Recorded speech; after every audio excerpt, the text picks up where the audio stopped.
Amén, amada iglesia. Nuestro Dios bueno nos sostendrá y nos seguirá sosteniendo. Ahora, por favor, vamos a abrir nuestras Biblias o prender sus Biblias, en cuyo caso, y vamos, por favor, a situarnos en Éxodo capítulo 17. Éxodo capítulo 17, versículo 8. Vamos a hacer lectura de la palabra del Señor hasta el versículo 16, así que, por favor, amada iglesia, acompáñenos en la lectura. Dice así, versículo 8.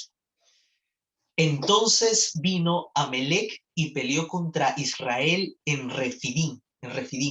Y dijo Moisés a Josué, escógenos varones y sal a pelear contra Amelec. Mañana yo estaré sobre la cumbre del collado y la vara de Dios en mi mano. E hizo Josué como le dijo Moisés, peleando contra Amelec. Y Moisés y Aarón y Hur subieron a la cumbre del collado. Y sucedía que cuando alzaba Moisés su mano, Israel prevalecía. Mas cuando él bajaba su mano, prevalecía Amelec. Y las manos de Moisés se cansaban, por lo que tomaron una piedra y la pusieron debajo de él, y se sentó sobre ella. Y Aarón y Hur sostenían sus manos, el uno de un lado y el otro de otro.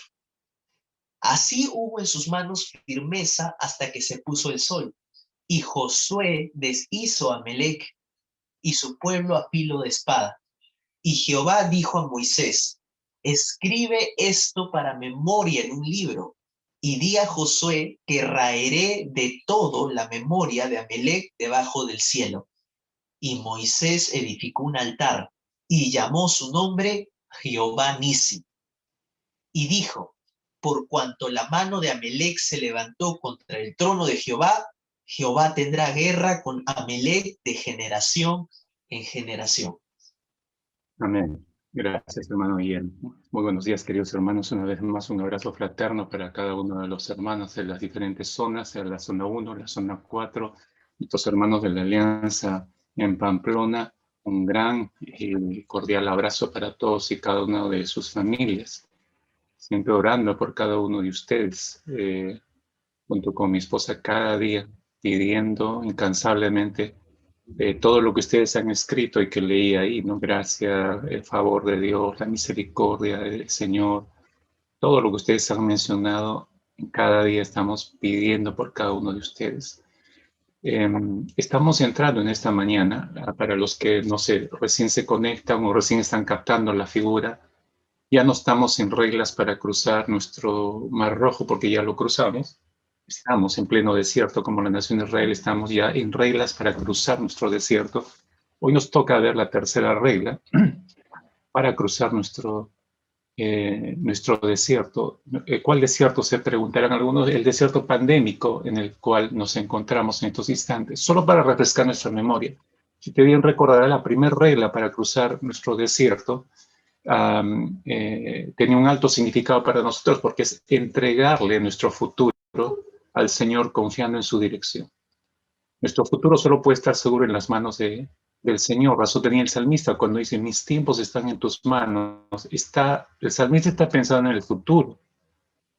Él no puede controlar el futuro. Dios sí, Dios sabe lo que nos va a acontecer. Dios sabe cada minuto de nuestra existencia lo que va a ocurrir, lo que debe ocurrir, lo que no debe ocurrir. Entonces, por eso podemos estar seguros en sus manos. Entonces, nuestro futuro, confiadamente podemos depositarlo en las manos del Señor. Yo por más que planifique, por más que arregle, por más que haga esto, lo otro, pensando en mi futuro, pero yo no puedo ver mi futuro. Pero Dios sí. Es mejor descansar en las manos de Él. La segunda regla que vimos la semana pasada nada más, nos recordaba que debemos no solamente confiar en la dirección de Dios, sino confiar en su plan de maduración. Dios no actúa al azar. Le vuelvo a recordar, esto ya lo vimos la semana pasada. Dios no trabaja en base a las improvisaciones, al azar o a la suerte menos. Así no es nuestro Dios. Nuestro Señor tiene un plan para cada uno de nosotros, y ese plan hacia dónde apunta, hacia que nosotros maduremos hasta alcanzar la medida y la estatura de Cristo Jesús. Esa es la meta final, porque ninguna persona que no llegue a esa estatura y medida del carácter, de la medida de Cristo Jesús, no podrá entrar al reino de Dios a disfrutar por el resto de la eternidad su presencia. Por eso es tan importante entregarle nuestro futuro, confiar en la dirección de Él y confiar en el plan que Él tiene. Su plan, al fin y al cabo, es mejor que el suyo, que el mío, mis hermanos. Esto nos lleva a la tercera regla que queremos analizar en esta mañana y espero que esté bien acomodado ahí en su asiento, no sé, esté ahí con su cuaderno de notas. Está bien para que chequee esta tercera regla. Anótela bien, por favor. Confía en las armas que te ha dado el Señor y úsalas. Confía en las armas que el Señor te ha dado. Una cosa es confiar en la provisión de Dios, hablando de armas para enfrentar nuestras batallas, nuestras luchas diarias. Pero otra cosa es usarlas. Yo puedo tener las armas ahí, yo puedo confiar que el Señor me ha provisto de todo eso, pero nunca usarlas.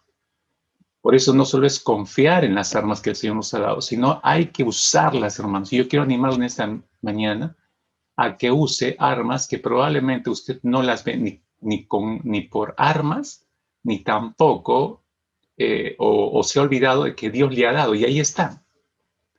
Y ahí están ya provistas para nosotros.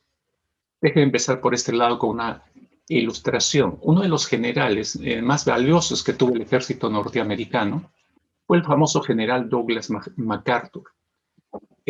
Douglas MacArthur, según los especialistas, era un estratega militar asombroso. Fue uno de los soldados americanos más condecorados. Participó en la Primera Guerra Mundial y participó en la Segunda Guerra Mundial. Y durante la Segunda Guerra Mundial, ya con el alto cargo de comandante a cargo de las fuerzas aliadas, todas aquellas fuerzas aliadas que se unieron para enfrentar al poderío nazi, ¿recuerda usted? O para enfrentar al poderío también japonés. MacArthur jugó un papel fundamental durante estos tratados, durante estas guerras. Para muchos, MacArthur era un soldado demasiado temerario, demasiado. Y al Senado de Estados Unidos le preocupaba mucho, lo valoraba, pero al mismo tiempo le tenía un poco de temor, por algunos lo describieron como disparado en sus planes, arriesgado, demasiado arriesgado, ¿no? Pero lo cierto es que le daba resultado. Lo cierto es que sus estrategias militares, arriesgadas sí, pero dieron la victoria, muchas oportunidades dio la victoria al equipo, al ejército americano.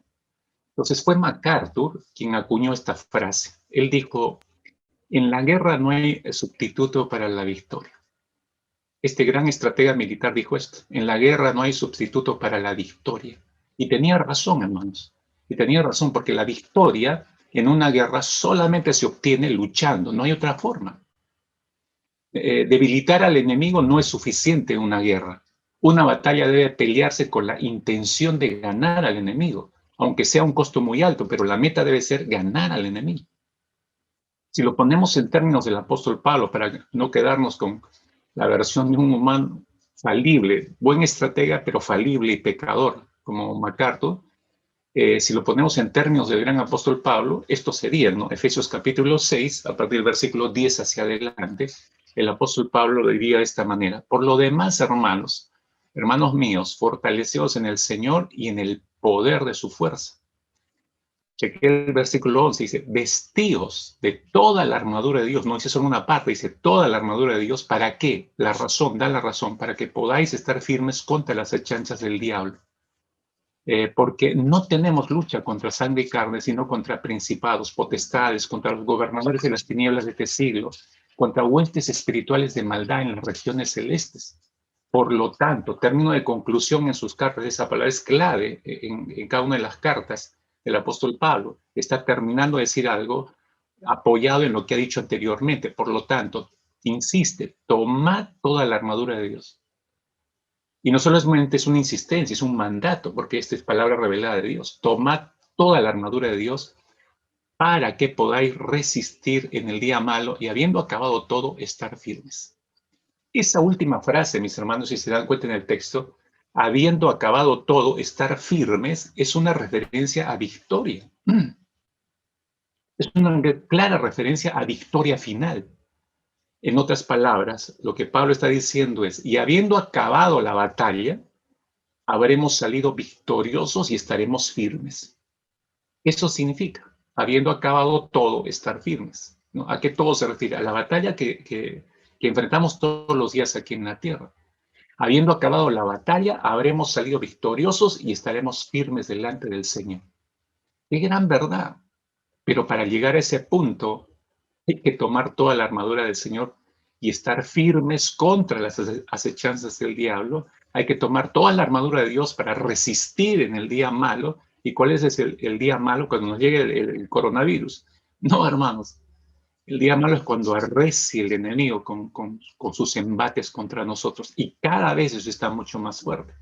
Que utilice el virus es parte de su arsenal, de su armamento, sí, pero van a ocurrir cosas mucho peores a toda la humanidad.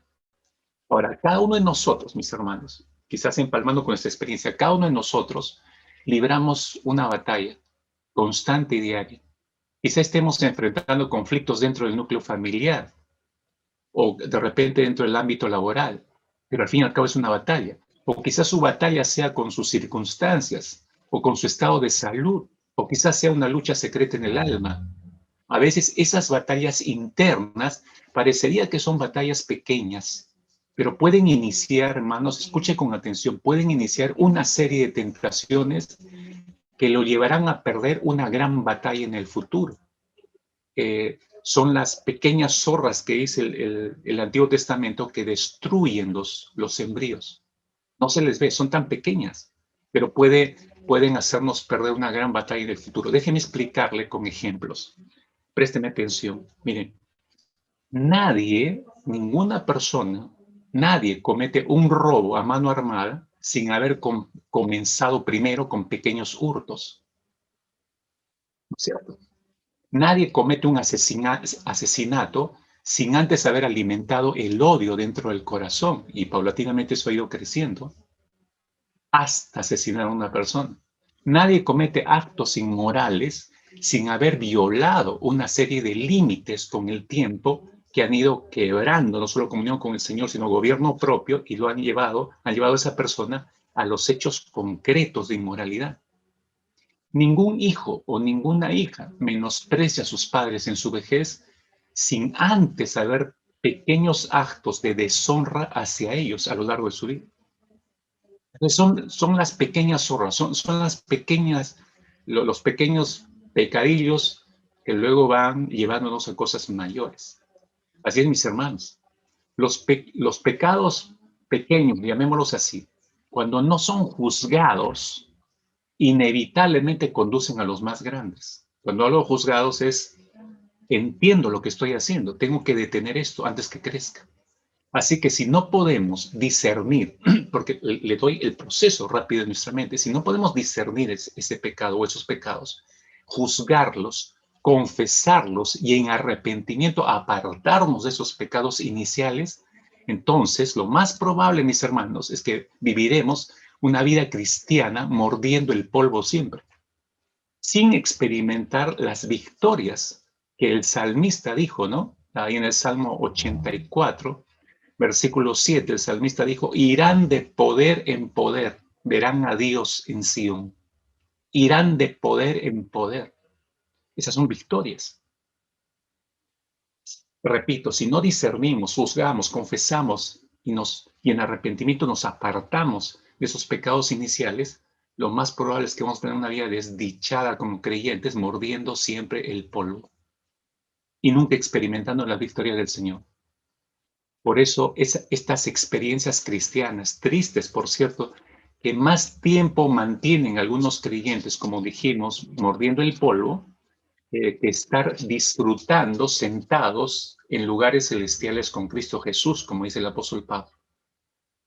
Esas experiencias nos obligan a preguntarnos en esta mañana, y este es mi primer punto en el mensaje, ¿realmente estamos peleando para ganar? Si la única manera de ganar, de obtener la victoria en una batalla es luchando y la meta final es ganar al enemigo, entonces, ¿realmente estamos peleando para ganar, mis hermanos? Y la pregunta, en realidad, quiero hacerle 3 preguntas en esta mañana. Esta es la primera. ¿Realmente estamos peleando para ganar? Porque en la coyuntura en la que nos encontramos, en las experiencias que estamos viviendo hoy en día, como les decía hace instantes, estamos constantemente enfrentando batallas, y no me refiero necesariamente a la pandemia. Por eso ponía los ejemplos. Mi batalla puede ser en el núcleo familiar, con alguien en mi familia. Mi batalla puede ser en el ámbito laboral. Mi batalla puede ser con algún hermano en la fe. ¿Realmente estamos peleando para ganar? Regreso al texto que leyó nuestro hermano Guillermo, Éxodo capítulo 17, a partir del versículo 8 hacia adelante. La nación de Israel tuvo que enfrentar a muchos enemigos. Si usted ha leído un poco acerca de la experiencia de la nación de Israel, tuvo que enfrentar a muchos enemigos. Hasta el día de hoy sigue enfrentando una serie de enemigos. Enemigos que corresponden a nuestros enemigos hoy. Es como un paralelo en las escrituras. Por ejemplo, Egipto representa, usted sabe, el lugar de esclavitud. Egipto era un país de esclavos, donde el sistema de vida de un esclavo era bajo un sol ardiente todos los días, con exigencias a costo de sus propias vidas, sin remuneración, sin seguros, sin cuidados de su salud, sin buena alimentación. Es decir, su vida no valía absolutamente nada para los egipcios. La vida de cualquier esclavo, y básicamente hablando de la nación de Israel. Era un país donde el faraón era visto como un semidios y era exigida la adoración hacia él junto con todos los demás dioses al costado del faraón. Lo único que producía en los corazones de los esclavos era frustración por un lado, desamparo por otro lado y desesperanza por otro lado. No podía producir otra cosa en el corazón de los esclavos. Faraón controlaba sus vidas en todo sentido. Él podía decidir dejarlos vivir o matarlos. Así como Satanás, y ahí está el paralelo, ¿no? Así como Satanás lo hace con las personas en este mundo, ¿no? Mantenerlas en un estado de esclavitud cruel. Por eso Israel no luchaba, simplemente aceptó su derrota, aceptó su esclavitud, aceptó vivir mordiendo el polvo, 400 años. Egipto representa eso, no solamente para ellos, sino para el creyente, ¿no? Porque Satanás, como faraón, hace exactamente lo mismo, tiene esclavos mordiendo el polvo no sé por cuántos años. Y algunos, incluso después de entregar su vida a Cristo, están regresando a morder el polvo, a morder el polvo, a morder el polvo. La pregunta es, ¿Cristo está reinando? ¿O todavía le sigues hay áreas no renunciadas que todavía están capitalizadas por el enemigo y te mantienen esclavo? Tiempo más adelante, hablando de enemigos de Israel, tiempo más adelante tendría un nuevo enemigo que enfrentaría. No eran los egipcios, los dejaron atrás a estos enemigos. Entrando a tierra prometida, tienen que enfrentarse a los cananeos, los cuales intentaron que Israel no tomara posesión de la tierra que Dios les estaba dando. Los cananeos, mis hermanos, representan la oposición para apropiarnos de las bendiciones de Dios para nuestras vidas. Tenemos que luchar contra nuestros cananeos también en esta vida y todos los días, si deseamos disfrutar de las bendiciones de Dios. O sea, las bendiciones de Dios fluyen hacia nuestra vida, pero se pueden frenar por la interferencia, por la oposición de los cananeos, que déjenme recordarles, siguen habitando en nuestro corazón. Pero también Israel tuvo que enfrentar otro enemigo antes de llegar a la tierra prometida, en pleno desierto, en su tránsito para ir a la tierra que Dios les había prometido. Ese enemigo empezó a desmoralizar a Israel tempranamente y tenía el potencial para destruir a Israel. ¿Quiénes son estos enemigos? Los amalecitas.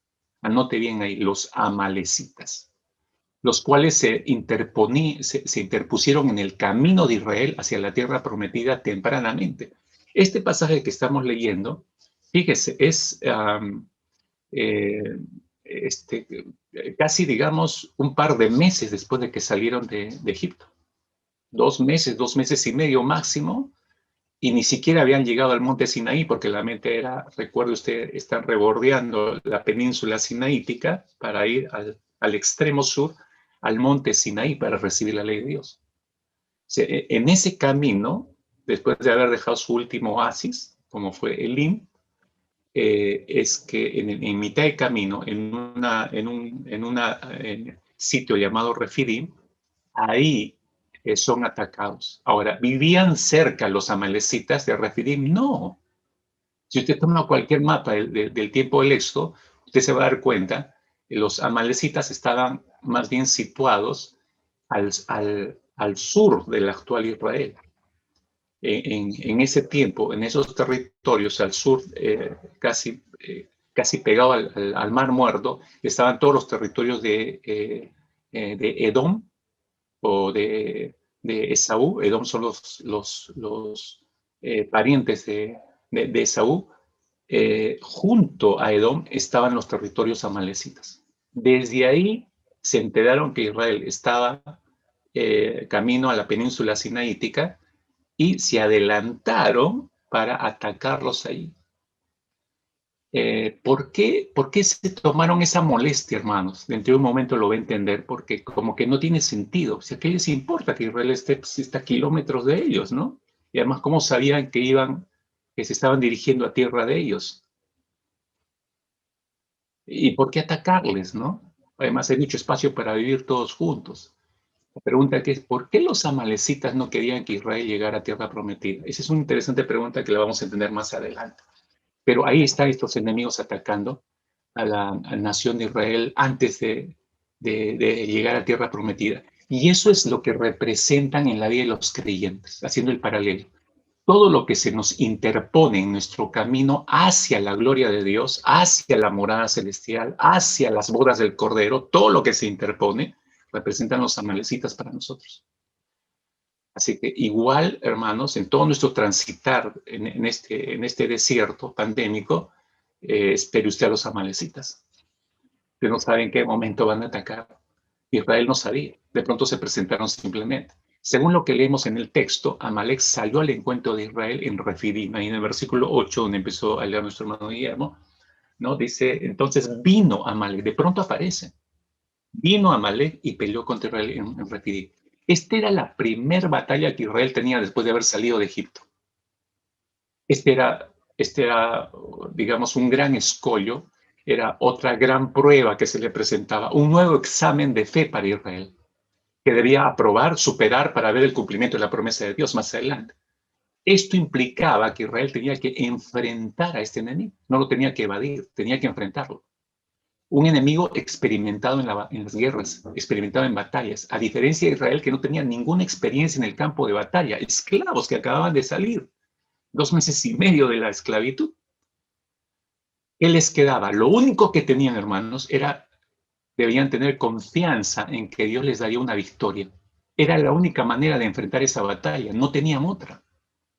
Justo antes de esta batalla, cuando Israel llega a Refidim, como leemos en el versículo 8, toda la nación de Israel volvió a murmurar contra Moisés. ¿Por qué? Porque el suministro de agua se les había terminado otra vez. Ahora, hermanos, esto es interesante porque en los primeros 7 versículos de este capítulo 17 usted encuentra esa experiencia de Israel. Cuando llegan a Refidim, ya todos los suministros de agua se les había terminado. Entonces empieza otra vez la murmuración, ¿no? Versículo 2. Altercó el pueblo con Moisés y dijeron, danos agua para que bebamos. Y Moisés les dijo, ¿por qué altercáis conmigo? ¿Por qué tentáis a Jehová? Les vuelve es una especie como que Moisés les dice, ¿no han aprendido las lecciones de hace unas semanas atrás? Y mire, estamos hablando de sendas lecciones en menos de 2 meses que debían haber sido asimiladas. Se supone que debieron dar muestra de haber aprendido esas lecciones asimiladas en Mara, en Elim, pero al parecer se habían olvidado lo que habían aprendido. Qué parecidos a nosotros, ¿no? Y por eso vuelve a salir la esencia de lo que ellos son. Simplemente vuelve a salir lo que eran, un pueblo desagradecido. Desagradecido para con el Señor, su libertador. Entonces, ¿qué es lo que hace Moisés? Nuevamente, lleva el problema una vez más a Dios. Y le pregunta en versículo 4. Entonces clamó Moisés a Jehová diciendo, ¿qué haré con este pueblo? De aquí un poco me van a apedrear, Señor. Entonces Dios lo escucha y otra vez le da la solución. Fíjense, ¿dónde va a pedir solución al problema? ¿Dónde lleva el problema Moisés? Es toda una lección para nosotros, mis hermanos. Y Dios le da la solución, versículos 5 y 6. Dios le dice, pasa delante del pueblo, le dice a Moisés, toma contigo de los ancianos de Israel y toma también en tu mano tu vara con que golpeaste el río y ve, he aquí yo estaré delante de ti sobre la peña en Horeb y golpearás la peña y saldrá de ella aguas y beberá el pueblo. Esa fue la instrucción puntual del Señor. Ahora, Moisés escucha, él ya aprendió. Moisés asimila rapidísimo las lecciones de Dios. Entonces, el Señor le dice, va a salir agua de la peña y beberé el pueblo, punto. Hasta ahí acabó su instrucción. ¿Qué hace Moisés? Usted siga leyendo. Y Moisés lo hizo así en presencia de los ancianos de Israel. Moisés obedeció inmediatamente. Y el milagro se produjo. Israel empezó a beber y a alegrarse con el agua. Ya se imaginan, ¿no? Pero ni siquiera habían terminado de beber el agua y entra el versículo 8. Miren la secuencia. De frente del versículo 8. Vino Amalek. De pronto aparece. Ni siquiera habían terminado de saciar su sed. En resumidas cuentas, mis hermanos, Israel tenía una mentalidad derrotada en Egipto. Si miramos hacia atrás, 2 meses y medio atrás, Israel estaba con una mentalidad absolutamente derrotada viviendo en Egipto. Y con esa actitud nunca hubiera esperado experimentar una victoria luchando contra los egipcios. Por eso es que aceptaron vivir una vida de derrota. Algunos no quieren, les duele vivir bajo el yugo demoníaco de Satanás, pero se resignan a vivir bajo el yugo de Satanás. Y no debe ser así. Jesucristo vino para quebrar eso. Aquí en Refidim, mis hermanos, no se nos da detalles de lo que Josué, el gran Josué, a quien Moisés encomendó formar un ejército y salir a pelear contra Amalek, no se nos da detalles lo que Josué les haya dicho al grupo de hombres inexpertos en la batalla que tuvo que escoger. No lo sabemos, no nos dice la Escritura. Pero ¿por qué lo siguieron a Josué? ¿Por qué salieron al campo de batalla? Es casi seguro que les animó mencionando que Dios estaría con ellos. Eso es segurísimo. Es por eso que salieron a luchar con una victoria en mente. Ellos sabían que por su falta de experiencia llevarían la de perder. Lo sabían todos los hombres de Israel. Pero por eso pregunto, ¿por qué cree que siguieron a Josué y por qué se lanzaron a batallar contra los amalecitas? Aún sabiendo que no tenían experiencia y que no estaban bien armados por si acaso, ellos salieron confiando en que Dios les daría una victoria de manera milagrosa. Hermanos, no les quedaba otra cosa. No tenían varias opciones como a veces nosotros tenemos. No sé si alguien aquí, de los que me están escuchando, en algún momento solo haya tenido una sola opción. Había revisado y no encontró por ningún lado. Su única opción era mirar a los cielos y confiar en que el Señor iba a hacer algo. No sé si le pasó alguna vez. Entonces entenderá el sentir de la nación de Israel acá. Somos inexpertos, no estamos bien armados. Esto es un suicidio. Y Josué ahí, pero el Señor va a estar por nosotros. Vamos, seguimos. No sé si se da cuenta usted, y esto lo digo para aclarar nuestra propia experiencia, mis hermanos, y lo pongo ahí por escrito. No sé si se da cuenta la diferencia entre salir a luchar en mis propias fuerzas con mentalidad ganadora. Esa frase se conoce mucho, se usa mucho hoy en día. No, mira, no confieses con tu boca negatividad, ten mentalidad ganadora, ¿no? Sí, no sé si ves la diferencia entre salir a luchar con mis fuerzas, con mentalidad ganadora, y salir a luchar en las fuerzas de Dios, confiando en la victoria que Él puede darnos. No sé si se da cuenta de la diferencia una de la otra. Israel optó por la segunda opción, salir a luchar en las fuerzas de Dios confiando en la victoria milagrosa que Él les podría dar. Por eso el apóstol Pablo nos dice en su carta a los Romanos, capítulo 8, versículo 37, pero en todas estas cosas, dicen, todas estas cosas somos más que vencedores por medio de aquel que nos amó. El apóstol Pablo nos está claramente hablando de una victoria, pero una victoria lograda por el creyente, no. No es una victoria lograda por el creyente, sino lo que el apóstol Pablo está haciendo es hacer mención a una victoria concedida por Cristo. Repito, no es una victoria lograda por el creyente, porque si no estaríamos pensando es en mis fuerzas que yo puedo hacer esto. No, Pablo está haciendo mención a una victoria concedida por el Señor a sus hijos en medio de una batalla. El apóstol Pablo dice, pero en todas estas cosas somos más que vencedores. ¿Cuáles cosas, hermanos? ¿A cuáles cosas está haciendo referencia el apóstol Pablo? Retrocedo unos versículos hacia atrás. Basta leer los versos 35 y 36 de Romanos capítulo 8. Entonces usted va a tener el panorama allí. Se lo pongo ahí por escrito. dice el apóstol Pablo, está preguntando, ¿quién nos separará del amor de Cristo? Y empieza a detallar algunas batallas que tenemos que enfrentar y que quieren separarnos del amor de Cristo. Tribulación, por ejemplo, angustia, persecución, hambre o desnudez, peligro o espada. Y agrega, tal como está escrito, por causa tuya somos puestos a muerte todo el día, somos considerados como ovejas para el matadero. Agrega la experiencia de la muerte en la vida del creyente. Pero dice, en ninguna de estas batallas tenemos la de perder. En todas estas batallas, Dios puede darnos la victoria, está diciendo el apóstol Pablo. Incluso si nos alcanza la muerte, el creyente siempre será más que vencedor en Cristo. Siempre, hermanos. Realmente, realmente. El apóstol nos está mostrando que el Señor nos está garantizando la victoria del creyente. Hay una victoria asegurada, mis hermanos. Por eso es que estamos preguntando, ¿usted ve estas realidades y realmente está peleando para ganar? Porque el apóstol Pablo peleaba para ganar. Golpeo mi cuerpo, incluso decía, para disciplinarlo y mantenga esta línea de confianza, de fe en el Señor y de estar peleando para ganar. Y eso significa mirando siempre la victoria del Señor, que anticipadamente ya no las ha dado. ¿Realmente estamos peleando para ganar, mis hermanos? ¿Usted está peleando para ganar? ¿O se ha contentado con morder el polvo bajo los pies del enemigo? Segunda pregunta en esta mañana.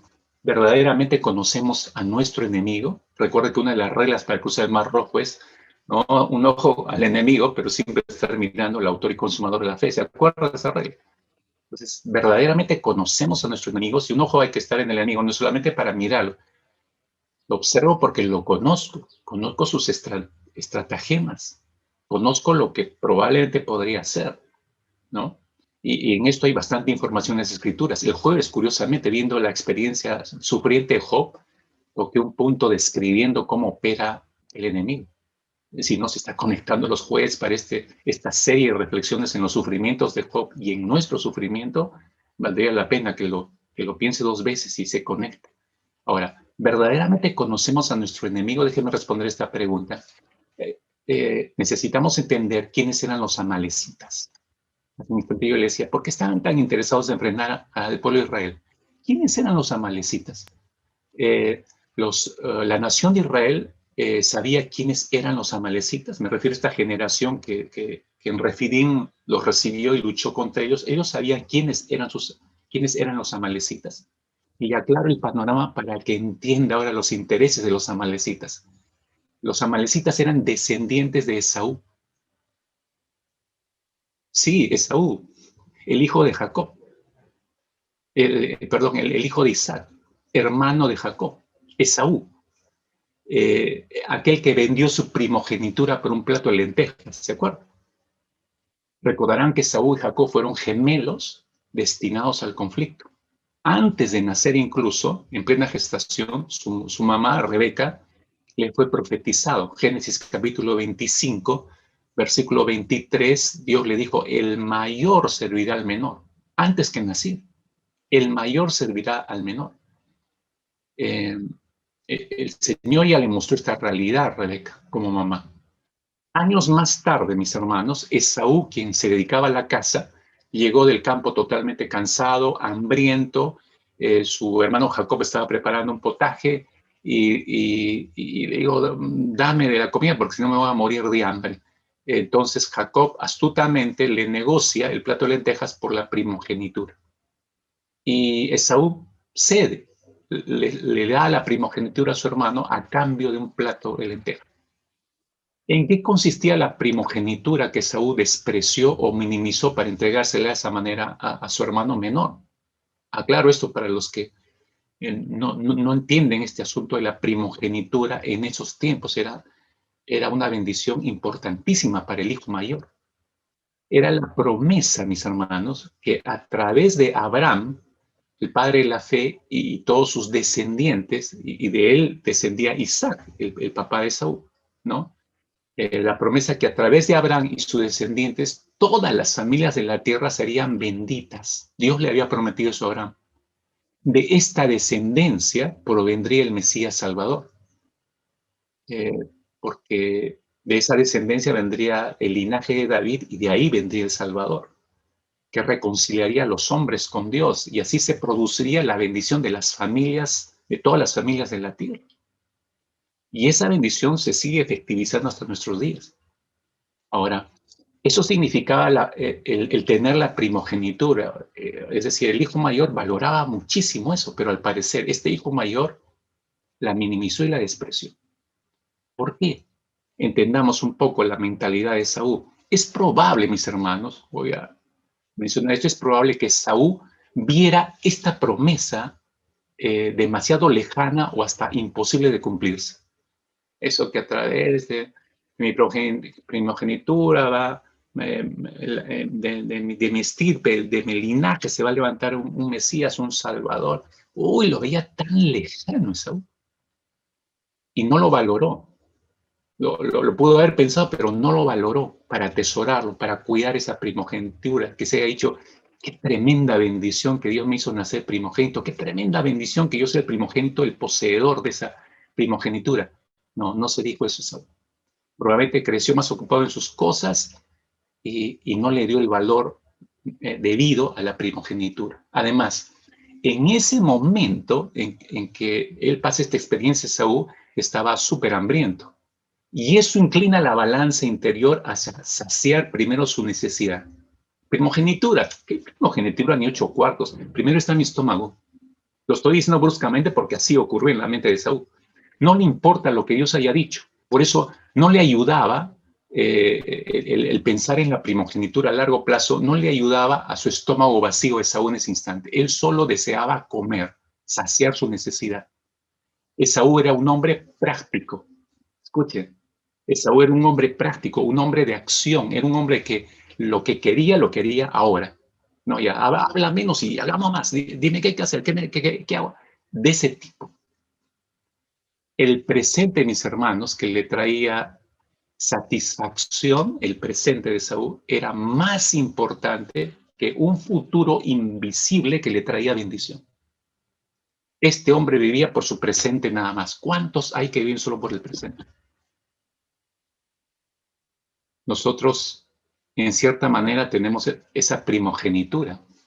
Cristo es el primogénito de todos, obviamente, pero a través de él nos llegan todas las bendiciones desde que lo recibimos en nuestras vidas. Y al morar él en nosotros, el primogénito vive dentro de nosotros. O sea, él ha entrado con todas las bendiciones implícitas en él como primogénito, están en nosotros.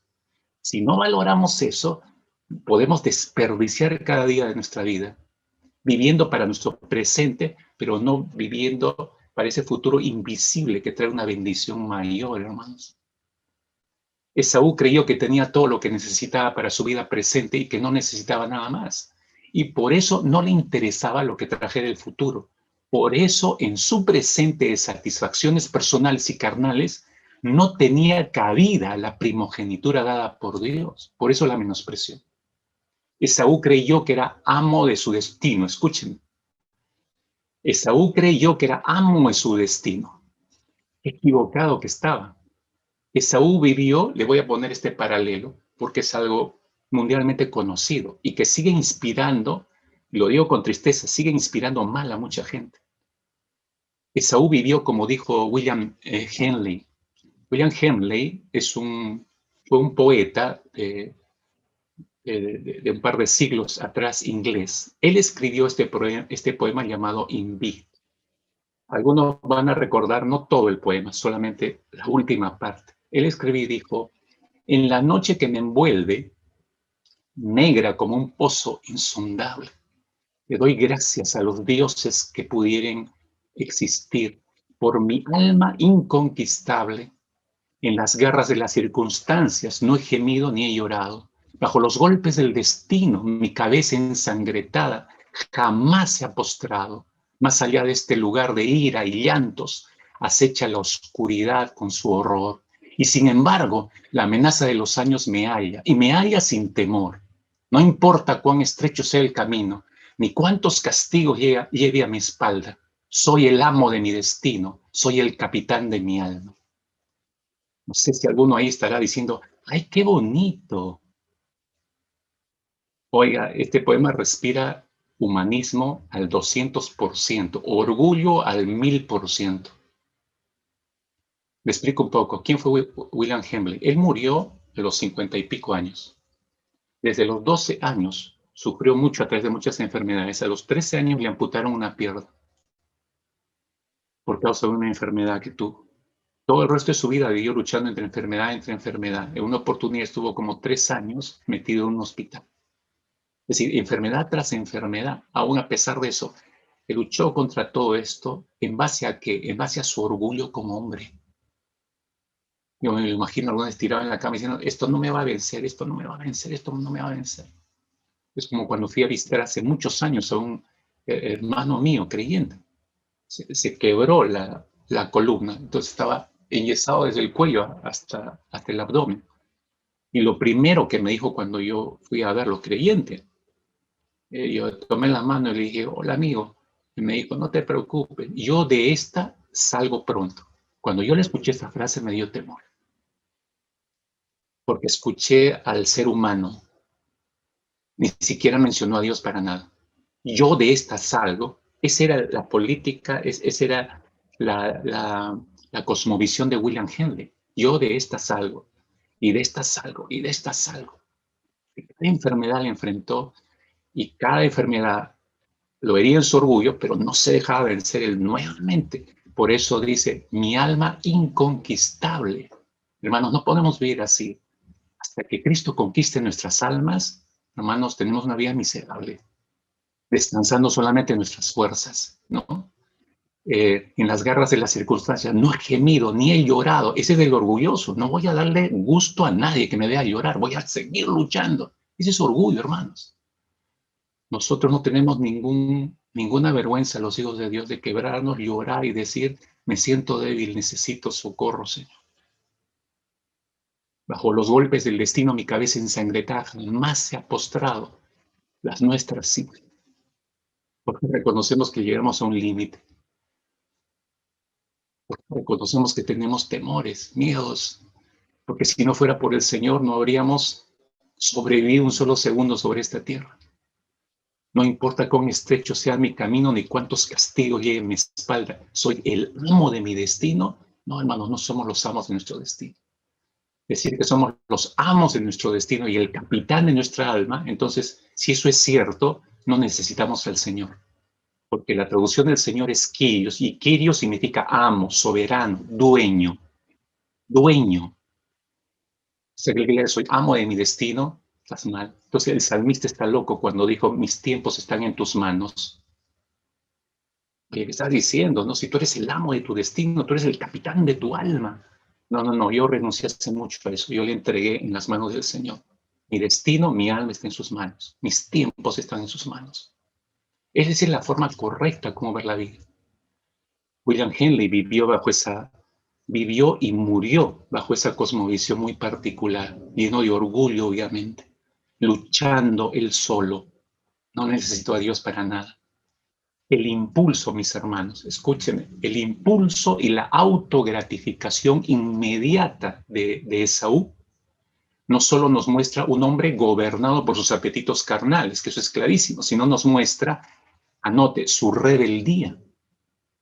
Muestra su rebeldía contra Dios. ¿Por qué? Porque no retuvo lo que Dios le dio, no valoró la primogenitura que Dios le había concedido, o sea, la menospreció. Esa autosuficiencia mostrada, ese estado de rebeldía es, no necesito de ti, Dios, no necesito de tu provisión, no necesito nada de ti. Eso es ponerse delante en un estado de rebeldía frente a Dios. Y escuche esto, la actitud rebelde de Esaú la traspasó a su siguiente generación. Padres, por favor, escuchen con cuidado esto. Escuchen con mucho cuidado, esto es importante. Yo creo que muchos de ustedes no están totalmente conscientes de lo que están transfiriendo su segunda generación. Perdonen que les diga esto con todo el respeto y el amor que yo particularmente siento por cada uno de los hombres. Están olvidando su siguiente generación. Un día pensaron en ella, sí, los eventos los hizo pensar en más de una oportunidad, pero en medio de este desierto pandémico han perdido de vista su generación.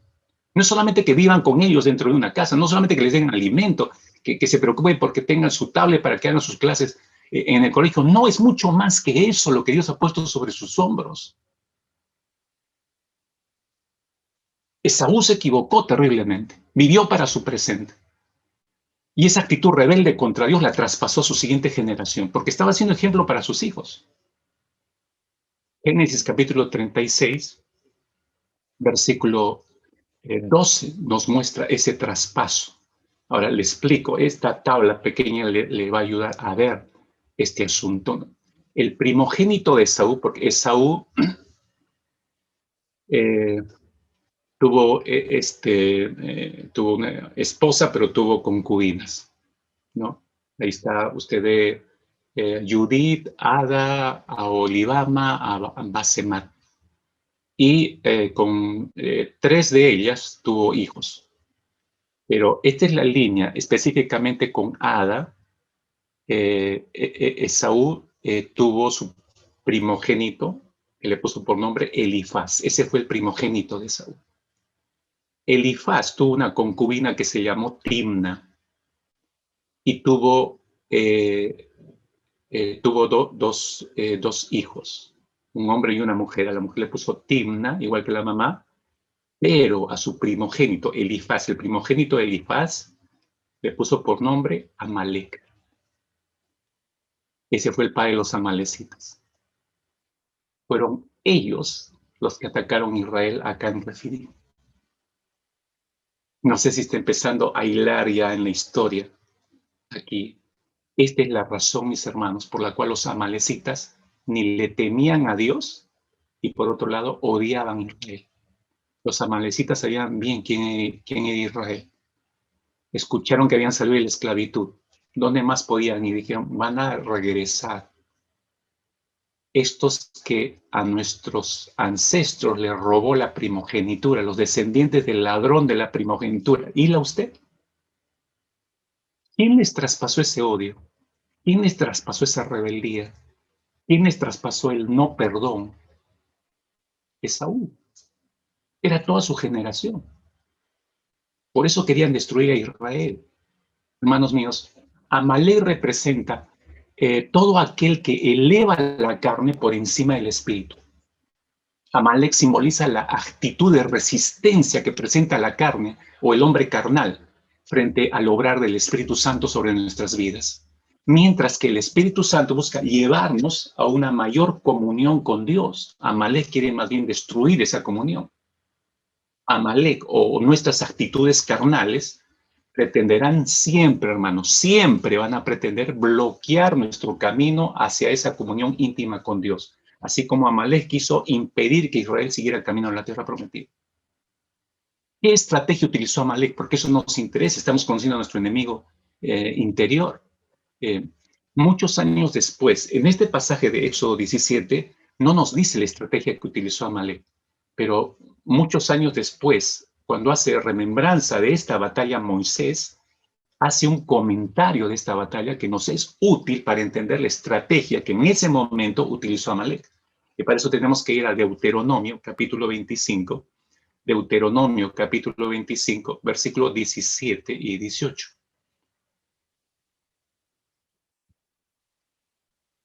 Dios le dice a Moisés, acuérdate de lo que hizo Amalek contigo en el camino cuando salías de Egipto. Y se refiere a ese momento de Éxodo 17.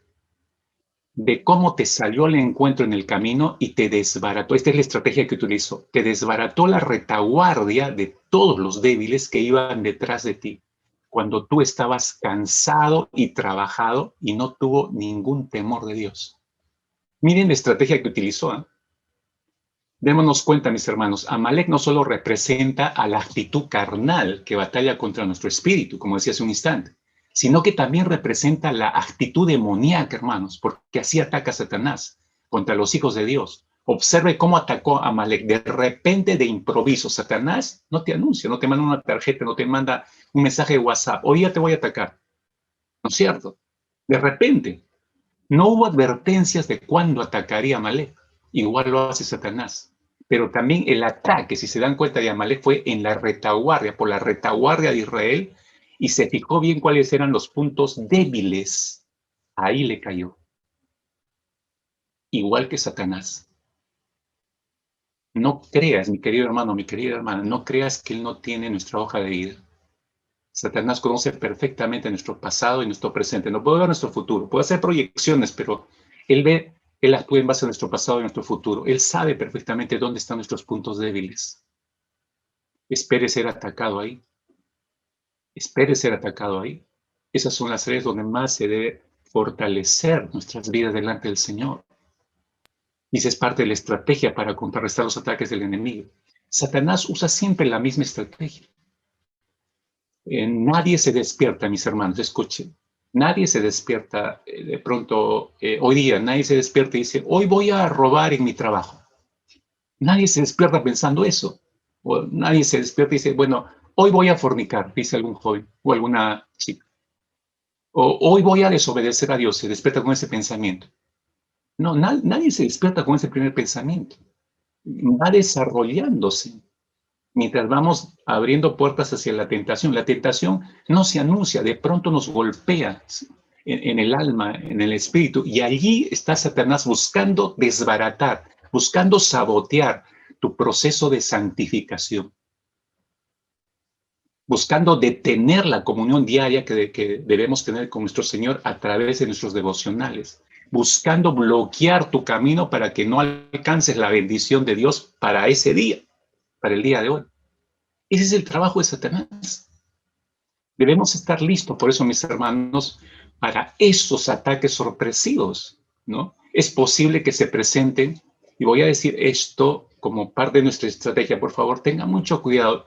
Yo le estoy diciendo puntos claves para que no lo agarre desprevenido el enemigo, para que no nos tome desprevenidamente. Uno tiene que ser muy cauto. Estamos en medio de una batalla, hermanos. Es posible que se presenten estos ataques inesperados y sorpresivos después o al poco tiempo que usted ha estado orando o adorando al Señor. ¿Pero no se supone que ahí estoy más fuerte? No, muchos creen eso. Porque el proceso de verdaderamente orar, no hablo de Señor, gracias por el pan de esta mañana. No, hablo de tipo de clamor, de batalla, cuando uno lucha, está clamando, estás postrado clamando. Hay un desgaste, hermanos, de todo nuestro ser, cuerpo, alma y espíritu se desgasta. Es una batalla espiritual. Cuando estamos adorando, realmente cuando entramos a adorar en espíritu y en verdad, hay un desgaste de todo nuestro ser, cuerpo, alma y espíritu. Y Satanás está agazapado mirando el momento. Él sabe en cuáles son tus puntos débiles. Ahí espera el ataque. Ahí van a ser las tentaciones más abrumadoras. El apóstol Pedro, que ya había experimentado estos ataques sorpresivos y ya había aprendido a identificarlos, por eso es que advierte en su primer carta, 1 de Pedro, capítulo 5, versículo 8 y 9, él advierte y dice, sed sobrios y velad, porque vuestro adversario, el diablo, como león rugiente, anda alrededor buscando a quien devorar, al cual resistid firmes en la fe. La fe nos permite no solo resistencia, sino discernimiento. Porque la fe es creerle a Dios. Mientras más tiempo paso creyéndole a Dios, paso en intimidad con Él, entonces voy a ganar capacidad de discernimiento y ver cuando el león rugiente está andando alrededor para devorarme. Luego de atacar ocultamente a Amalek, regreso a Éxodo 17, luego de atacarlos ocultamente sin previo aviso y por la retaguardia, como leíamos en el texto de Deuteronomio, y dándole en las partes más débiles, ¿no? Y eso muestra que Amalek tenía una estrategia, y eso muestra que Satanás tiene una estrategia cuando nos ataca a nosotros. Él no ataca por atacar, tiene una estrategia establecida. Cuando Amalek, después de hacer esta primera incursión, y se entiende, hablo de estrategia porque él vio a todo Israel, ok, ¿cuál es un punto de la retaguardia? Démosles duro por ahí. Entonces ahí rebajamos las fuerzas de Israel y después sí los atacamos de frente. Y eso es lo que ocurrió. Primero los atacaban por la retaguardia un tiempo, les hicieron la vida imposible. Ellos despertaban y encontraron un montón de gente muerta. ¿Qué pasó? Y no entendían lo que estaba ocurriendo. Después de menguarlos y de desanimarlos, meterles miedo, incluso ya te hablé que el territorio favorito de Satanás es el miedo, de pronto, versículo 8, aparece de improviso a atacarlos de frente. Porque Amalek piensa, ya están debilitados, va a ser presa mucho más sencilla y mucho más fácil. Entonces de repente viene el ataque. Pero lo hace sabiendo que estamos hablando de Satanás paralelamente, Satanás hace exactamente lo mismo y primero va socavando nuestra fe, va debilitando nuestra fe y luego viene el ataque frontal. ¿Por qué? Porque sabe que estamos en un estado de agotamiento y de debilidad. Y a veces ni siquiera empieza por la retaguardia, ¿no? Sino que espera ese desgaste en los momentos de clamor, en los momentos de adoración, en los momentos de servicio incluso desgastante, cuando uno está totalmente agotado. Este es el momento. Entonces se ataca de frente, porque sabe que estamos agotados y debilitados. Eso es lo que leemos en Deuteronomio 25, versículo 18, ¿no? Cuando tú estabas cansado y trabajado, le dijo el Señor. Y eso es clave para nosotros. Aprendamos, mis queridos hermanos, lo digo rápidamente. Con frecuencia, mis amados, los ataques pueden venir después de haber recibido el maná del cielo y el agua de la roca. Podríamos pensar que Israel se hallaba totalmente fortalecido porque todos los días recibía el maná, ya estaba satisfecho porque está recibiendo diariamente ese maná o porque acababa de dársele agua. Pero es justamente en ese momento donde viene el ataque del enemigo. ¿Por qué, digamos, Israel es atacado de esa manera? Bueno, usted observar el texto y démonos cuenta que ellos, capítulo 17, ellos volvieron a murmurar contra Moisés, es decir, contra Dios. Volvieron a quejarse contra Dios, a dudar de su cuidado y poder para sostenerlos. Y cuando ellos proceden a la murmuración y entraron nuevamente en pecado, espiritualmente eso los debilitó tremendamente, hermanos. Además, una vez más, el deseo de ellos, su deseo satisfecho, su deseo por agua en esos instantes fue más fuerte que su deseo por la voluntad de Dios. ¿Recuerdan que hablamos de eso? De pronto su deseo de comida era más importante que su deseo de conocer la voluntad de Dios. Exactamente estaban regresando a ese mismo pecado. No, qué cuidado debemos tener de no regresar a pecados del pasado. Con frecuencia nuestra satisfacción personal nos distrae de la completa dependencia de Dios. En todo este tiempo, si he aprendido una cosa, mis hermanos, una tremenda lección que el Señor nos está dando a todos, es que no puede pasar un solo segundo, y no estoy exagerando, no puede pasar ni un solo segundo sin que dependamos del Señor. Necesitamos depender de Dios, depender de Dios, depender de Dios. Usted se suelta un segundo, se suelta un minuto y cualquier cosa puede ocurrir, mis hermanos. Caemos en la dependencia, en la autodependencia, caemos en la rebeldía, caemos en el olvido. Cada segundo, hermanos, en estos tiempos necesitamos estar pendientes de Dios, cada consulta, cada decisión que se tome, pendientes del Señor. Mire, la palabra refidim ahí en el versículo 8 significa lugar para descansar, lugar para descansar. Cuando los israelitas contemplaron la posibilidad de descansar, ¿no? Fueron atacados por el enemigo. Creo que la enseñanza es clara, mis hermanos, para nosotros el día de hoy. Debemos estar alertas cuanto más agotados nos sentimos o cuando hayamos tenido un intenso encuentro con el Señor a solas o sirviéndole. El enemigo sabe que estamos agotados y desgastados en esos momentos. Es su momento para atacarnos. Entonces, no es que estaba en la presencia del Señor y ya me relajo. No, está en la presencia del Señor y debo estar alerta. Debo seguir con el escudo levantado, debo seguir con la espada en las manos. Así esté agotado. Aún en los sueños. Uno va a dormir, Señor, cúbreme, ¿no? Tome el control, Kyrios, tome el control del proceso de mi descanso, de mis sueños, de mi reposo. Porque es el momento para atacarnos, escogido, preferido por Satanás. Te lo ilustro de esta manera con un pasaje de la Escritura que bien lo conoces. Lo que hizo Jesús, terminados sus 40 días de ayuno y oración, ¿no? Si se da cuenta, Satanás lo atacó terminando su ayuno y oración después de los 40 días. No lo atacó en el primer día, no lo atacó en el 15º día, no lo atacó en el día 30, no, lo atacó al final, cuando terminó desgastado, agotadísimo, dijo, este es el momento, acá lo termino de quebrar, pero no lo logró. Otro ejemplo, cuando Abraham, recuerda, cuando Abraham ya estaba establecido en tierra prometida, disfrutando de la bendición de Dios y en aparente reposo, de pronto se desató una gran hambruna en el lugar. Entonces, ¿qué hizo Abraham? Consultó a Dios y le preguntó, ¿qué hago, Señor? No, asustado por la falta de provisión, salió disparado para Egipto. No buscó al Señor, no le preguntó a Dios. Y esa salida a Egipto buscando ayuda y sustento desde el lado de Egipto, terrible porque estaba descartando a su mayor proveedor, al Señor. Tercer ejemplo, el profeta Elías, al cual vimos hace unas semanas hacia atrás, experimentó una gran victoria de Dios, recuerda, y fue partícipe de una gran manifestación del poder de Dios, después de una intensa batalla de oración y luego de haber preparado el sacrificio y luego de haber eliminado a los profetas de Baal y luego correr delante del rey. Parecería que Elías estaba en su clímax de fuerza espiritual por haber visto descendido fuego del cielo y su fe se incrementó. Este es el poderoso Dios que quería demostrarles que es el único Dios verdadero. Parecería que está en su clímax de fuerza espiritual, pero era más bien un momento de gran desgaste físico y espiritual para el profeta. Pues fue el momento preciso que Satanás usó a Jezabel para amenazarlo. Bastó una amenaza para que el profeta se desgranara. Y no solo se desgranara, huyera sin preguntarle al Señor, y eso equivale a no haber confiado en el Señor.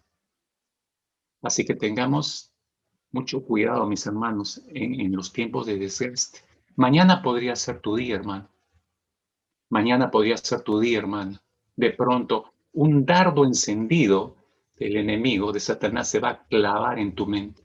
Entonces llegará pensamientos que te van a sorprender, que quizás nunca antes tuviste. Serás tentado a hacer cosas que quizás usted siempre condenó en otros, o querrá hacer cosas que nunca hizo y siempre rechazó. Debemos saber, iglesia, escuche con cuidado, debemos saber que los planes para que cedamos al pecado ya están dispuestos, que las estrategias para que cedamos al pecado ya están diseñadas, ya están dispuestas. ¿Por qué digo esto? Porque cuando Cristo, recuerden ustedes, cuando Cristo le advirtió a Pedro que había sido pedido por Satanás para ser zarandeado, ¿qué significaba eso? Eso significaba que Satanás ya tenía un plan dispuesto y diseñado para Pedro y traérselo abajo. Ya tenía un plan, por eso lo pidió, para ser zarandeado. Eso estaba diciendo el Señor Jesucristo. Y creo que no debemos pasar por alto ese consejo vital para nosotros en estos tiempos. Aprendamos, querida iglesia. Si alguien se está preguntando, ¿por qué Dios permite que sea tentado y atacado después de recibir su maná o después de recibir sus aguas? Si alguien se está preguntando, déjame responder esta pregunta de la siguiente manera. Dios pone a prueba nuestras áreas fuertes. Espero que no olvides esto. Dios pone a prueba nuestras áreas fuertes para hacernos aún más fuertes. Satanás tienta nuestras áreas más débiles para hacernos caer. Así que déjale trabajar a Dios. Y entendiendo esto, responde incluso a esas pruebas de parte de Dios para confiar más en Él, para descansar más en Él y para obedecerle más a Él. Alguien dijo, mis hermanos, con toda certeza lo siguiente. El pecado, describiendo el pecado nos lleva más lejos de lo que nosotros queremos. Nos atrapa más tiempo del que deseamos y nos cuesta más de lo que creemos. Así que no pierda de vista la tentación que nos puede llevar hacia el pecado. Y al entrar al pecado nos puede dar la falsa impresión de que no vamos a ir demasiado lejos o que no vamos a caer mucho en sus garras o que no nos va a costar tanto, pero eso no es verdad. Nos lleva mucho más lejos de lo que nosotros pensamos o creemos o queremos incluso, nos atrapa, nos esclaviza, diría yo, y nos cuesta, nos hace pagar un precio más alto de lo que nosotros habíamos calculado. Así que permítame una pregunta con todo el respeto que se merecen cada uno de ustedes. ¿Cuál es su punto más débil? ¿Cuál es el pecado que más le cuesta resistir a usted? ¿Por qué le hago esta pregunta? Porque ahí el enemigo va a atacar. Entonces, ¿qué hago, pastor? refuerce esos lados. Analice bien sus debilidades, refuerce esos lados, como hizo Nehemías, ¿no? Mandaba a cierto grupo de familias a trabajar en esta parte del muro. Ciérrelo bien, con armamento, cuidándose, cierren bien esto. No paren hasta terminarlo. Trabaje usted en el área de su muro personal, de su vida, donde es más débil su muro, donde está derribado. Levántelo y refuércelo. Porque ahí va a venir el ataque. Tercera y última pregunta en esta mañana, mis hermanos. ¿Estamos usando las armas que Dios nos dio? Esto nos desemboca a hacer esta tercera pregunta, ¿no? ¿Estamos usando las armas que Dios nos dio? Dicho de otra manera, ¿estamos confiando en las armas que Dios nos ha dado y las estamos usando, hermanos? Ya le dije, una cosa es confiar y otra cosa es usarlas. Regreso al relato bíblico. ¿Sabe usted qué edad tenía Moisés cuando le encarga a Josué, escoge hombres para que salgas a pelear? Moisés tenía 81 años. 81 años, hermanos. Bueno, le dijo a Josué que saliera contra Amalek, ¿no? Ahora, le dice, pero sal tú y yo voy a subir a interceder por ustedes. Versículo 10, y hizo Josué como le dijo Moisés, peleando contra Amalek, y Moisés y Aarón y Hur subieron a la cumbre del collado. Y sucedía que cuando alzaba Moisés su mano, Israel prevalecía, mas cuando él bajaba su mano, prevalecía Amalek, ¿no? Y versículo 12 dice, y las manos de Moisés se cansaban, por lo que tomaron una piedra y la pusieron debajo de él y se sentó sobre ella, y Aarón y Hur sostenían sus manos, el uno de un lado y el otro del otro, así hubo en sus manos firmeza hasta que se puso el sol. Y Josué deshizo a Amalek y a su pueblo a filo de espada. Qué gran relato, digo yo. Tenemos, hermanos, déjenme decirlo de esta manera, tenemos que darle muchísimas gracias a Dios, muchísimas gracias al Señor por recordarnos en esta mañana que Él mismo nos ha dado armamento efectivo para entrar a nuestras batallas contra nuestros Amalek. ¿Qué nos ha dado Dios? En primer lugar, anote con cuidado, Dios nos ha dado la espada del Espíritu. Recordemos que Israel no era un ejército adiestrado, yo le dije. Entonces, por lo tanto, no estaba armado adecuadamente. Es posible, hermanos, esto es solo una suposición mía, es posible que haya habido una que otra espada forjada que algunos haya tomado de Egipto y la haya metido entre sus cosas y la haya llevado. Recuerden que no confiaban en nadie ni en Dios. Entonces puede que haya habido alguna espada forjada allí, pero la gran mayoría, estamos hablando de más de 1,5 millones de habitantes, no tenían espada. Así que los historiadores piensan que Israel tenía piedras afiladas, piedras que afiló probablemente desde Pijijarot. ¿Recuerdan? Cuando llegaron a la cabeza de playa, no hay por dónde salir, acá estamos atrapados. Y vieron el ejército de Faraón que se acercaba. Entonces nos tenemos que defendernos. Y los hombres, los más sanguíneos, agarraron piedras y empezaron a afilarlas al toque para poder tener algo con qué defenderse. Desde ahí probablemente, y las guardaron y siguieron camino, probablemente muchos estaban con piedras afiladas, porque en ese instante, cuando les cae encima Amalek, nadie se puso a afilar una piedra. Máximo habrán tomado algunas para agarrar entre sus manos, como algunos hacen para pelear, para tener alguna arma con la cual enfrentarse al enemigo. Pero la gran mayoría tenía este tipo de piedras afiladas, ¿no? El punto es, mis hermanos, que salieron a la batalla con un armamento improvisado, si se dan cuenta. Entonces, por eso dije yo, tenían todas las de perder, no iban a ganar. Pero son esas circunstancias que son favoritas de Dios.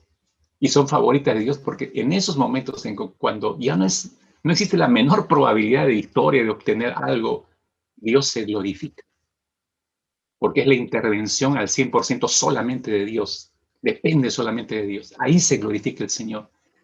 Recuerden que aquí es la primera vez, no solo que Israel enfrenta una batalla desde que salieron de Egipto, es la primera vez que enfrentan la experiencia de una guerra, pero también es la primera vez que aparece el nombre de Josué, si se ha dado cuenta. Es la primera vez que aparece el nombre de Josué. Josué había nacido en Egipto, en plena esclavitud. A estas alturas tenía como 45 años de edad. Había estado muy pegado a Moisés. Moisés ya había visto en él un gran potencial, entonces lo empezó a formar. Josué era un hombre muy servicial. Déjame describirte esto porque cada vez en estos tiempos, hermanos, necesitamos más Josué. De verdad, necesitamos más Josué. Josué era un hombre muy servicial identificado con su líder, Moisés, así como con su Dios. Aquí en este pasaje, usted ve a Josué, es un soldado. Más adelante, en Cades Barnea, es un espía enviado. Y más tarde sería el sucesor de Moisés. Qué gran recorrido, diría yo. Josué obedeció al pie de la letra las órdenes de Moisés. Por eso yo estaba identificado con su líder. Él sabía que Israel no estaba adecuadamente armado. Josué lo sabía. Pudo creer que Moisés los mandaba a un suicidio masivo. Pudo haberlo pensado, pero no lo pensó. Pudo haberse negado a ir, encabezar este ejército improvisado. Pudo haberlo hecho. Perdona, Moisés, pero no. Acá vamos a perder todos. Pero no lo hizo. ¿No? Josué había visto muy de cerca, hermanos, lo que Dios había hecho por mano de Moisés. Eso nadie se lo iba a borrar de la mente. Es por eso que cuando Josué le oye decir a Moisés, sal a pelear contra Amalek, y yo estaré sobre la cumbre del collado y la vara de Dios en mi mano, apenas escuchó eso, Josué dijo, acá tenemos la de ganar, está seguro. Eso fue suficiente para Josué. Supo que Dios estaría por Israel. Supo que Dios iba a luchar por ellos. No importaba que no tuvieran las armas suficientes, ni que no tuvieran experiencia en la batalla. Bastaba la fe. Era suficiente para Josué. Creo que fue eso lo que les dijo a los soldados cuando nos escogió. Tú, tenemos que salir. Y algunos, pero ¿por qué? No estamos bien armados. El Señor está por nosotros. Él nos va a dar la victoria. Él va a luchar por nosotros.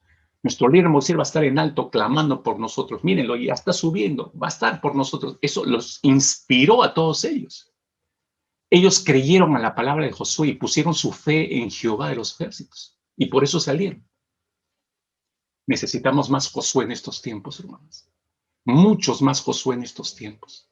En este desierto pandémico que estamos cruzando, no estamos, mis hermanos, exentos de luchar contra Amalek. En cualquier momento va a salir a atacarnos, si ya no lo está haciendo. Debemos ser como Josué, hombres de fe, mujeres de fe que empuñen correctamente la espada del Espíritu, hermanos, que es la palabra de Dios, la cual se nos ha sido dada para entrar en la batalla de manera victoriosa.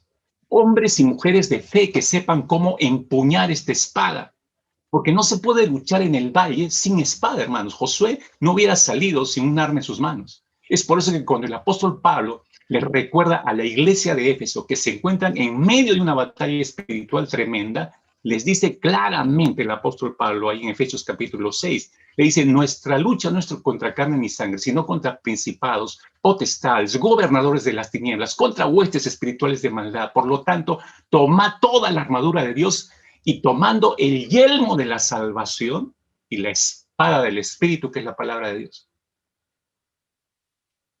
Hermano, Josué necesitaba su espada para luchar. Nosotros necesitamos la nuestra. Dios necesita de más hombres y mujeres de fe que sepan cómo empuñar esa espada, hermanos, en estos tiempos. Pero esa es la herramienta que nos ha dado Dios. ¿La está usted usando?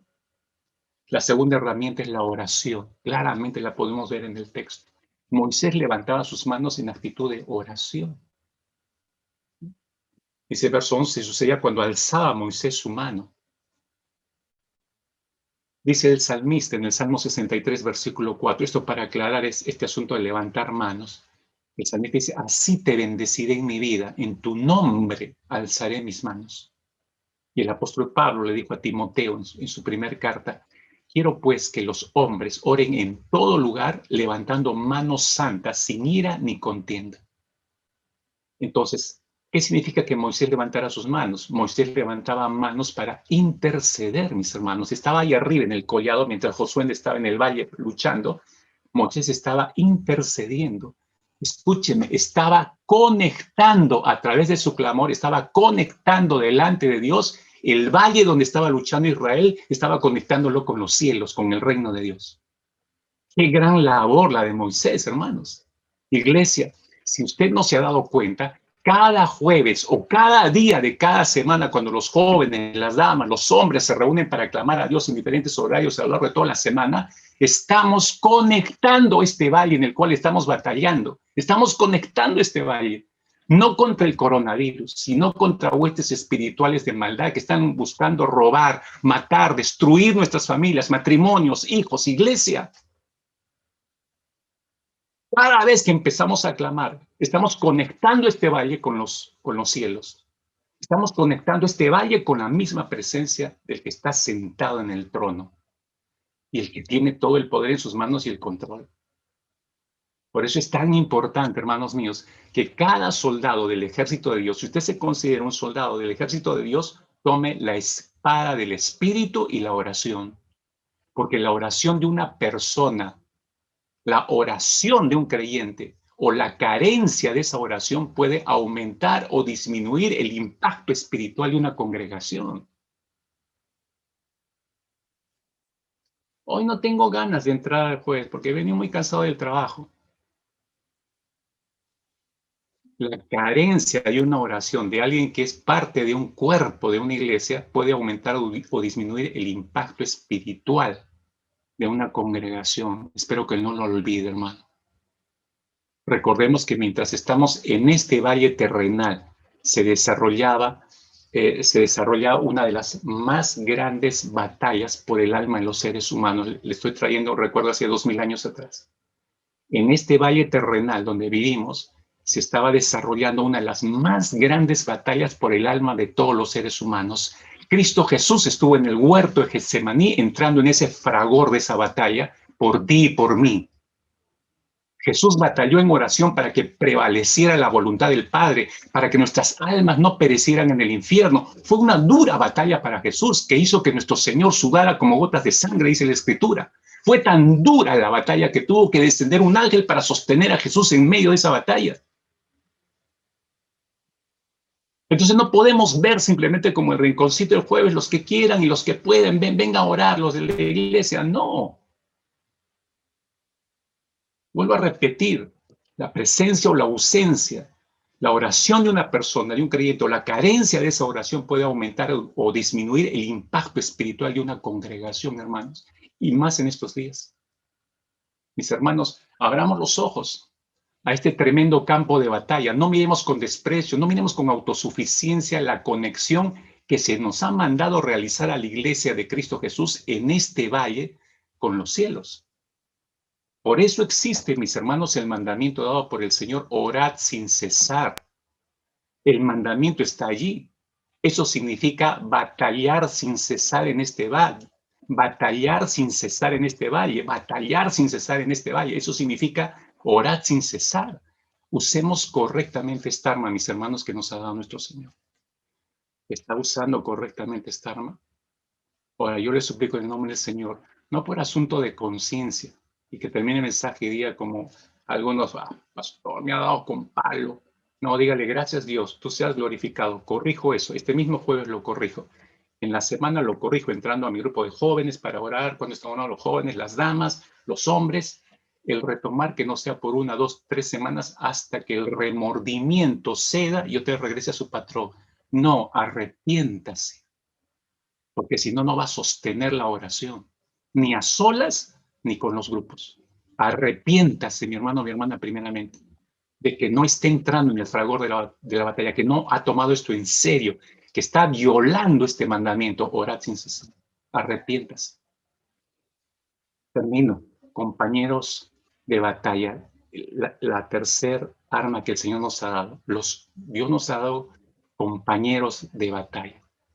No solamente nos ha dado la oración, la espada del Espíritu, sino compañeros de batalla. Mire, Moisés conocía el poder de la oración, pero se cansaba. Moisés sabía que ese tiempo de oración desde el collado, él sabía, mientras iba subiendo, él sabía que no iba a ser un tiempo de oración común y corriente, que iba a ser una gran batalla. Cada vez que yo entro los días jueves con el equipo que entra a ayudar, oramos antes de conectar a toda la iglesia y siempre les repito la misma frase, incluyendo los días domingos. Le digo, listos para una nueva batalla, porque necesito que ellos vean el campo donde vamos a guerrear y vean que es una inmensa batalla, que no es cualquier cosita, no es una escaramuza. No, es una inmensa batalla. Necesitamos pisar el terreno siendo conscientes correctamente del contexto. Moisés sabía que no iba a ser una oración común y corriente. Por eso llevó consigo a Aarón y Hur, y ellos fueron con Moisés. A mí no me deja de asombrar la disposición en el corazón de Ur y de Aarón. Pues estos dos hombres, miren, estos dos hombres asistieron a Moisés, clamaron con Moisés, sufrieron con Moisés, batallaron con Moisés desde ese collado. Qué grandes compañeros de batalla tuvo Moisés. Qué grandes compañeros de batalla. Moisés sabía que la carne se resiste al espíritu, particularmente cuando nos postramos, nos arrodillamos para orar. Moisés sabía perfectamente que la carne se opone, se resiste a esa disciplina. Así que Moisés no se hizo el fuerte, no dijo, yo puedo solito y subo y oro. No, sabía que corría el riesgo de detener su clamor en cualquier momento. Y por eso necesitaba a su lado compañeros que también lo animaran a seguir orando con sus fuerzas cuando sus fuerzas ya no dieran más. Necesitaba compañeros que lo sostuvieran en oración cuando lo necesitara él. ¿Tiene usted esos compañeros de oración? Algunos menosprecian la comunión con la iglesia, con otros hermanos. No, yo puedo solito. Estas batallas no se luchan solos, hermanos. Necesitamos compañeros a nuestro lado. Necesitamos compañeros que nos sostengan, que nos levanten los brazos, que cuando ya no tengamos fuerzas nos vuelvan a levantar, porque eso mismo haremos con ellos cuando les corresponda la debilidad a ellos. Es posible que para muchos, mis hermanos, escuche con cuidado lo que le voy a decir, es probable que para muchos tengan mucho más valor delante de Dios y delante de los hombres el bajar al valle a batallar a mano limpia y con espada en mano con el enemigo. ¿Por qué? Porque eso es más visible, es más espectacular. Ese sí es accionar de fe, muchos podrían pensar. Pero también es posible que por esa razón se vea como poco atractivo el ser compañero de batalla en el collado, donde nadie te ve, excepto Dios y el amigo o la amiga al cual estás sosteniendo los brazos. Por eso es que alguien dijo, mis hermanos, alguien dijo, muchos se ofrecen como voluntarios para el valle, pero muy pocos se ofrecen para la cima. Contamos con muchos organizadores, pero pocos agonizadores en oración. Creo que muchos de nosotros, hermanos queridos, tenemos que agradecer a Dios por los compañeros de batalla que Él ha puesto a nuestro costado. Yo soy el primero para sostener nuestros brazos en el fragor de las batallas, ya sea en su grupo de encuentro o de manera particular. Dios ha puesto personas a sus costados como compañeros en la batalla de oración, mis hermanos, hombres como Aarón y como Ur, hombres como Aarón y como Ur, que saben cómo está la batalla, que saben lo recio de la batalla y que saben hasta dónde dan nuestras fuerzas y hasta dónde yo puedo ir. Y es allí donde sostienen nuestros brazos para seguir batallando, para que no decaiga nuestro ánimo, porque también somos susceptibles a que nuestro ánimo decaiga. Gracias Dios, yo podía decir esta mañana, de verdad, gracias Dios por esos compañeros de batalla.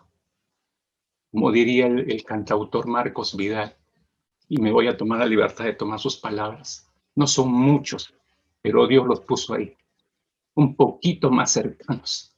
Me los regaló a mí, para hacerme comprender un poco más el calibre del amor de mi Padre Celestial. No son muchos, pero no los hay mejores en la tierra, sin temor a los leones en la arena, solo pendientes de que alguien me proteja, aunque el precio sea mayor. Son amigos, y no tengo que dar nombres o apellidos, porque ellos mismos ya se saben aludidos. Compañeros en la batalla de oración, mis hermanos, todos los necesitamos. Yo los necesito a todos ustedes, hermanos. Ustedes me necesitan a mí también. Cuando la batalla terminó, cuando prevaleció Dios contra Amalek, Moisés edificó un altar. Versículo 15. Y Moisés edificó un altar y llamó su nombre Jehová Nisi. Cuando terminó la batalla. ¿Qué quiere decir Jehová Nisi? El Señor es mi bandera, significa. Con ello no solamente quiso Moisés que Dios recibiera todo el honor, toda la gloria, como debía ser, sino que ese altar que había levantado serviría como un recordatorio visual de la necesidad de seguir dependiendo del Señor soberano, poderoso en batalla. poderoso en batallas.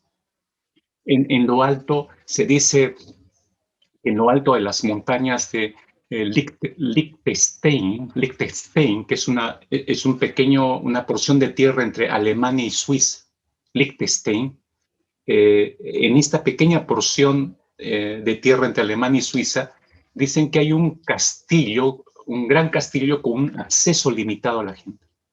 Y se dice que cuando la bandera está izada en lo alto de uno de los torreones, está flameando la bandera, es que el rey se encuentra dentro del castillo.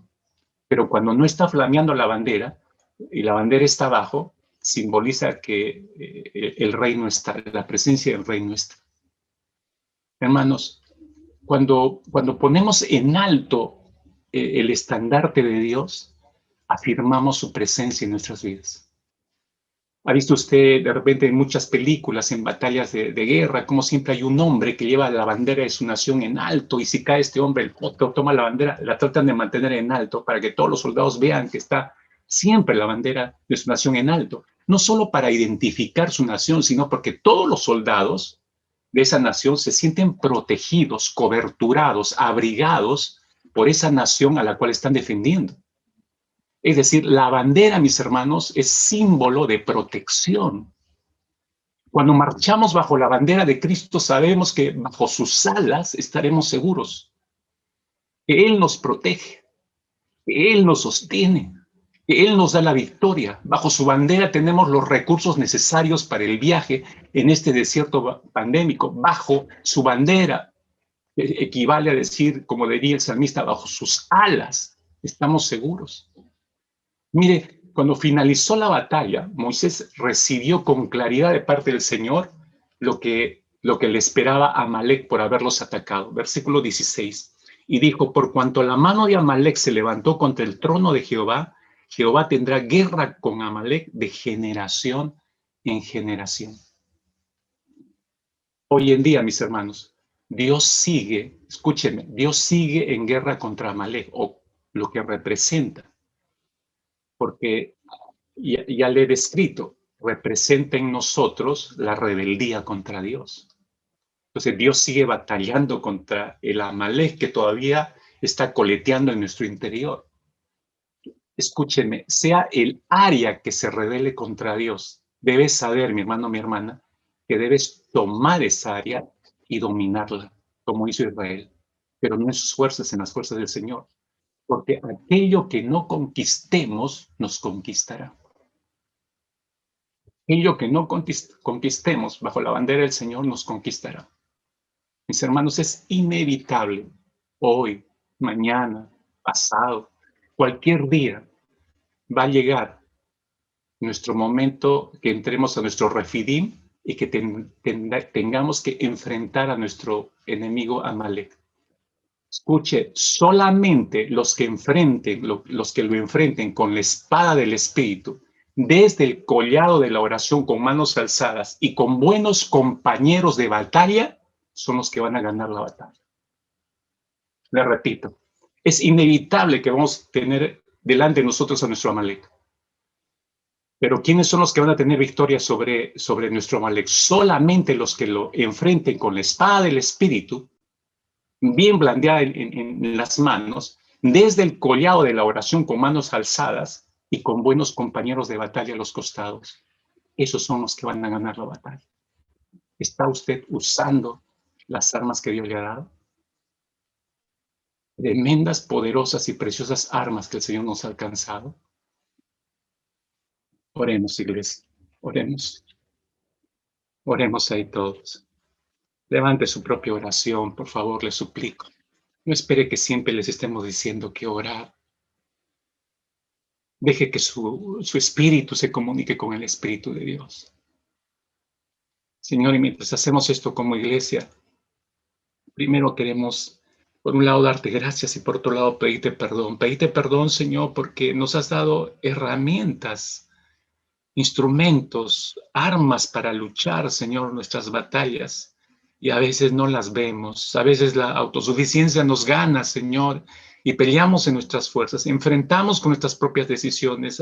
Y muchas veces, Señor, no se te ha consultado en el momento debido. Perdónanos, en verdad, Señor, perdónanos.